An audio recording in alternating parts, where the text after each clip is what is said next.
Guys, welcome to week 1. We're going to show you a way to design your world, your universe, so that you can have what you want. Because if you don't know what you want, how are you going to have what you want, right? Now, to have what you want and to know what you want, it's actually a design process. Imagine being able to truly just sit down, write on your paper, your notepad, your journal, or your tablet, whatever it is, something that you want, and find that they show up in the physical, in your world, in your universe. That would be so cool, right?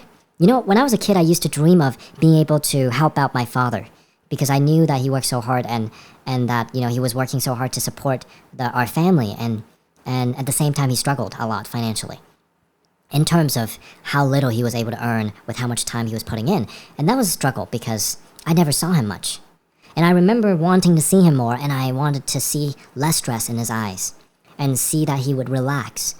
Yeah, and that he would be able to come home earlier and enjoy dinner with the family. I remember all those feelings that I had as a kid, and I was like, oh man, if I could just pull out a magazine or a newspaper and use my magical scissors, would be able to cut out money or cars or houses and be able to give my father the abundance that he worked so hard to create for our family.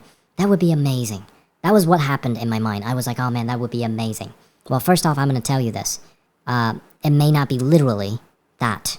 However, for the remainder of the next 20 years or so, I spent my life figuring out, asking for, seeking after ways to create exactly what I want in my mind in the physical. And this is why we're talking here. Like, some of you are suffering because you're not getting what you want in one area of your life or another. Maybe it's your relationship. Maybe you're so sick and tired of something that maybe you're not happy with your relationship or not happy with not having a relationship. You can design it into existence. Even the ones that you have right now, maybe you're not super excited about whatever that is that you have. I'll tell you right now, you can find a way to design what you want and have it show up even within your current relationship, which may seem totally magical, but I'll tell you why. This can happen. When you design what you want and truly utilize the skills that we teach you here, your mind begins to behave in such a way because it calculates what it takes for you to create an environment that is conducive to a specific outcome. And that outcome naturally occurs even though other people are involved, but because of how you behave now and your micro behavior and the millions times billions of calculation per second that your mind can naturally produce, what you're going to find is that the outcome externally is produced in a matching manner to your internal world. Yeah. And then, of course, not only in relationship, but in your career, in your business, in your personal life, all of the above, in all areas of your life, anything in your universe. Let me say this. I believe it's designable. Now, whether you believe it or not, well, let's show you how far we can take you.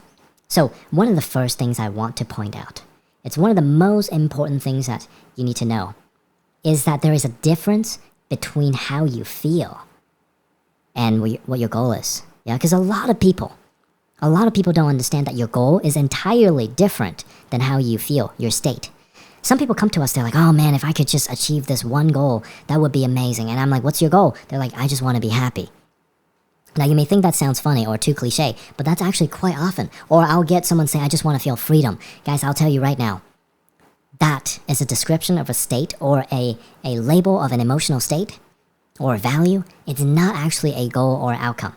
You can be in any situation and be happy. You can be in any situation and have freedom in your mind, in your heart. Yeah. So I'm going to share with you first off that there is a difference between states and goals, because states are like, it's something that you can have now. Yeah.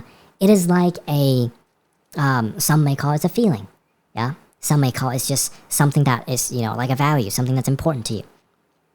Regardless of what you think a state is, you can have it now. Yeah, if you want happiness, you can have it now. If you want joy, you can have it now. If you want that feeling of freedom, you can have it now. You can actually completely change how you feel from moment to moment because you are in charge of your mind, and emotions is something within your mind. Yeah, and states are infinite. Yeah, it's not necessarily measurable, and it's something that you can, influence yourself on, and you can even influence other people's states. When it comes to goals, it's very different because it's stated very specifically instead of ambiguously. Yeah, it's very much involved with time. Yeah, it's measured with time. It's not atemporal. So atemporal things, yeah, or maybe we won't call it things. Atemporal state. State is atemporal. You can have it now regardless. It doesn't take time for you to achieve and have happiness. It's not a goal. When it's a goal, time is involved. Yeah, it takes time to achieve certain things. Things, really, those are things, or experiences, and there are steps that you have to take to get to your goal. Whereas when it comes to state, your emotional state, there are no steps. You can immediately jump into any state you want. Yeah. When it comes to a goal, you can actually measure a goal. Yeah. If you want to make $1 million, that's very measurable. When you want to feel joy, how do we measure that? Right? And goals are stated for self only because you don't set goals for other people. However, your state can be stated for others and or yourself. Now, let's talk about some keys to helping you achieve your goal. Because your goal, yeah, as you achieve your goals more and more throughout this training, you'll find greater and greater confidence and knowledge. We're not interested in just having you believe that your mind is capable of greater and greater things and that you're more than who you believe you are. We're not interested in just having you believe. We want you to know. Yeah. So we're going to lay out several steps in front of you that allows you to immediately notice a change, not only in your emotional state, but also in your ability to achieve your final outcome, that goal that you've always wanted to achieve. Yeah. So take notes if you like to. Otherwise, re-listen to this audio. There are very specific steps. Yeah, and there are 9 of them. 9 of them. If you follow all 9 steps, you'll find that this is really easy for you to achieve what you want. Yeah. First, you gotta state what specifically that you want in the positive. So if I ask you what do you want, you don't say, I want to quit my job. I want to quit my job has an away from, yeah? You're wanting to be away from your job. Or I don't want debt anymore. That is that's something that you're not stating in the positive. Instead, what we want you to say is, I want, let's say it's money goal, yeah? I want $100 million. Or $100,000, whatever it is that you want. If it's stated in the positive, that's how it would sound like. Or when it comes to fitness, you instead of saying I want to lose weight, you say I want to look really fit and feel very healthy. And this is how I would want to look like. And you can have a vision board, yeah, that supplies the images. And stating in the positive is so key because the mind does not operate on the principle of negation. So if you were to say, I don't want something, it creates it. Now, someone may say, I don't want to date the craziest people. I seem to keep dating them. And if you say that, you will find that in other places, even if you move across town or a city, you may find yourself in the same situation. So you got to state things in the way you want them. Not, I don't want pink elephant, because guess what? Your mind's going to think about pink elephant. And whatever the images and sound and feeling you feed your mind continues to perpetuate. You must find what you actually want. Yeah, and state it in the positive. Step 2, you gotta specify where you're at right now. You gotta know where point A is. Yeah, and then step 3, you gotta set outcome. You gotta specify the outcome, which is step 3, right? Step 3, and that's a very important step because here you will be asking yourself, what would I see, hear, feel, etc. when I have it? Yeah, you gotta set the goal as if you have it now and make it really compelling. And then, you know, what's really cool is we're going to show you later on in this training how you can insert the outcome into something your mind utilizes to store memories. And we can insert it into the future, and that causes your mind to begin to think that this is something inevitable, which causes you to naturally reverse engineer the steps to help you get to what you want using your unconscious capabilities. So really, first off, yeah, I'll repeat the 3 steps, the first 3 steps. 1 is state it in the positive. 2 is you got to make sure you know where you're at, right? Specify your current situation. And number 3 is specify your final outcome, your desired outcome. Then number 4, step 4 is you got to know how you know when you have it. Yeah, how will you know when you have achieved your goal? How will you know? What's the evidence? Yeah, to me, when I was asked that question in that very first training, as you've listened to my audio in the previous track, that I found my wife, well, guess what? I didn't say I don't want to be single anymore. I didn't say I don't want the extra fat on my body. I didn't say I don't want this or that. Instead, I said I want to find the one, and I want to have found her by this time.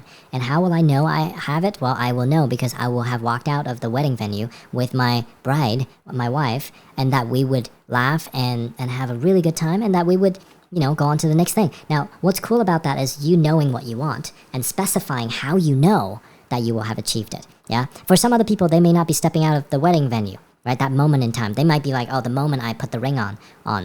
Yeah, and for people that have business goals, it may be that you look at your phone and your phone shows you a specific balance. Yeah, positive balance in terms of in your checking or saving. Or for some of you, it might be like, oh, I just, in order for me to know that, I can either see something, hear something, or feel something. So you can pick. Yeah, make your pick. I had a lady one time who asked me, I have this goal to hit 100 grand. Yeah, 100 grand a year. And that I was like, how will you know when you have achieved it? And she told me we're gonna be celebrating and we're gonna be doing this. And then I'm like, okay, what about right before that? What's the moment that you really cause you to know that the evidence of you having gotten what you want is here? And she said, well, I would be screaming at the top of my lung with excitement because I will have achieved it, right? So you want to paint yourself a picture of what will that moment be like when you know you have it. Yeah, that evidence is key. Now, is it congruently desirable? Meaning that what will happen when you have what you want? And what happens then, is that something you want? Yeah. Number 6, is it self-initiated and self-maintained? Meaning that, is it that you're nudging someone to do what you want them to do, or are you doing that for yourself, right? So when you set a goal, make sure it's set for you only. Yeah.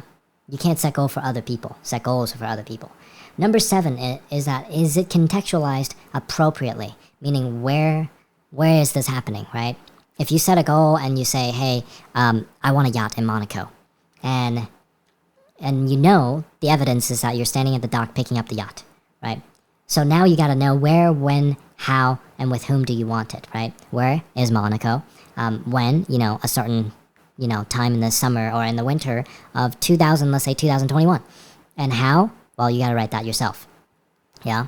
And with whom do you want it? Maybe it's with my wife. So you gotta contextualize it, because when you do, you're putting that moment in time that you've just designed into the physical realm where it has what it needs, and that it's being supported with energy from all areas of your life. Number 8, what resources are needed? Now, so many people set goals and they have no idea what is actually needed. They say, oh man, I want this, and you ask them, how would that happen, and how do you get to your outcome, right? What do you have now, and what do you need to do to get to that outcome? Yeah, you may ask questions like, have you ever had or done this before? Because if they have, the resources may be within, right? And if they say no, then you can say, do you know anyone who has? Here's why it's important. So many people just try and figure it out on their own. And there's a reason you're here in this training, because instead of doing it on your own and spending who knows how much time, it could be decades, months, or years or whatever, right? Instead, now you know ahead of time. Yeah, when you ask, have you ever done or, had or done this before? You can also ask, do you know anyone who has? Can you act as if you have it? Yeah, hugely important to know what resources you need to close on what you want in life. Yeah. Number 9, is it ecological? This is probably one of the most important things, is that what's the purpose of you wanting what you want? Yeah, and what will you gain or lose if you have it? Here's something that's very important. Ecological means how will it impact you, influence those around you, and even your friends. Yeah, your friends and family. Ecological is about what will these things affect, right? There are 4 questions you can ask that will help you figure out if something you set is ecological. First question is, what will happen if you get it? Yeah, if you get the goal. Second question is, what won't happen if you get it? Third question is, what will happen if you don't get it? And the fourth question is, what won't happen if you don't get it? These are all great questions to ask and know if it's ecological. Another way to think about it is, how is it impacting my family life? How is it impacting my spirituality, personal growth, health and fitness? How is it impacting all areas of my life, including my business, relationship, everything, yeah? So when you take a look at these things that I've just mentioned, yeah, all these steps, you've got to begin to realize, oh man, if I just go through these 9 steps, I can make sure that this goal is achievable. And then you go and take massive action. I would be so surprised if you don't get close, if not surpass it. Yeah? Now, I'll leave you with one final question in this recording. Is that every time you set a goal, you want to ask yourself, how is it possible that I don't yet have this? Really spend some time thinking about this, guys. Yeah? Week 1 is relatively short. We want you to know the difference between emotions and your goals. And now we want you to go and set a goal. Yeah? Last thing. I want you to set a goal that's so big that when you achieve it, will make this training the single most valuable training you've ever taken. Yeah, so far, of course. Yeah, and I want you to really specify what it is like by using some of those things that I've just shown you We are excited for you to begin this journey because we know that as you put your mind and your heart into it, so many great things will begin to happen.